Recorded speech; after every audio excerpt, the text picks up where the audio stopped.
Naghihintay na naman sa kanang mga ito naman kanilang dinner. Itong aking tuta ay ayan, tatlo yan sila guys. Ayan guys, ay kung sino may gusto ay pamimigay ko na yung tatlong tuta ko guys. Ayan ay pinapadidi ko rin yung tuta na yan kasi ayaw na ng nanay niya magpadidi guys kasi masakit na yung siguro yung ngipin nila. Hay. Bulldog? Bulldog? Ito talaga to si Bulldog, oh.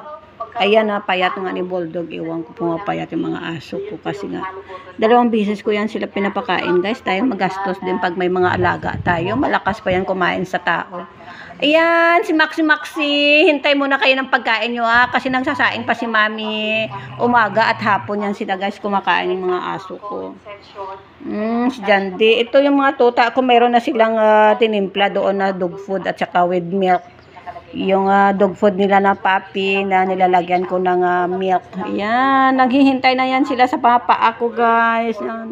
Diyan sila naghihintay sa paa ko. Ayan, alam na nila kung sino nagbibigay ng kanilang pagkain. Ayan. Yung mga tuta kong yan, alam nila kung sino nagbibigay ng pagkain nila. Ito din, yan, nakapalibot yan sila sa akin dahil ako lang naman ang nagbibigay ng kanilang pagkain umaga at hapon, guys. Pati na yung tuta ko, nandito yan sa paanan ko, guys. Tuwing uupo ako dito sa lamesa at saka dito sa nanonood ako ng nag-i-engage ako dyan sa laptop. Ang aking mga tuta dito lang yan. Alam nila kung anong oras ako magbibigay ng milk nila na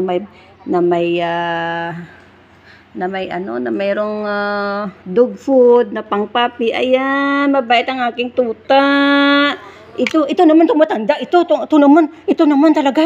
Ito naman talaga. Papakainin ko rin kayo. Nagsasaing pa si Mami doon, yung rice cooker ko doon sa gilid. Nagsasaing na si Mami doon. Kasi meron na kayo doon pagkain. Ayan guys, hapon na kasi ito, mag-aalas 5 na guys. 5:40 na kaya, ayan, alam nila kung ano oras ako nagbibigay ng pagkain nila. Ha, Maxi? Tingnan mo si Luna. Tingnan bukas yan ng schedule nila guys na bukas papaliguan ko na naman sila lahat kasi marami silang mga maliliit na sa katawan nila. Ano tawag ba yun? Ewan ko ano tawag ba doon. Yung maliliit. Kasi yung mga malalaki garapata na yun. Yung mga maliliit guys meron sila. Kaya lagi ko sila pinapaliguan dahil magsasummer na kasi. Ayan naghihintay na itong aking mga buglinggit. Ayan. Mga bulinggit ko yan guys. Naghihintay na yan. Ayan si Buldig. Ito na naman. Aawayan na naman niya si Luna. Wala namang ginagawa si Luna sa kanya. Luna, dyan ka lang, Luna. Ay, ano palanggi ni Mimi?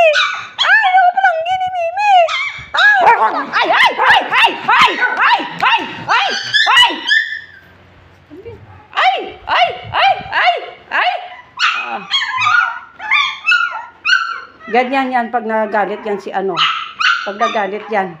Bulldog ka, ha? Bulldog ka.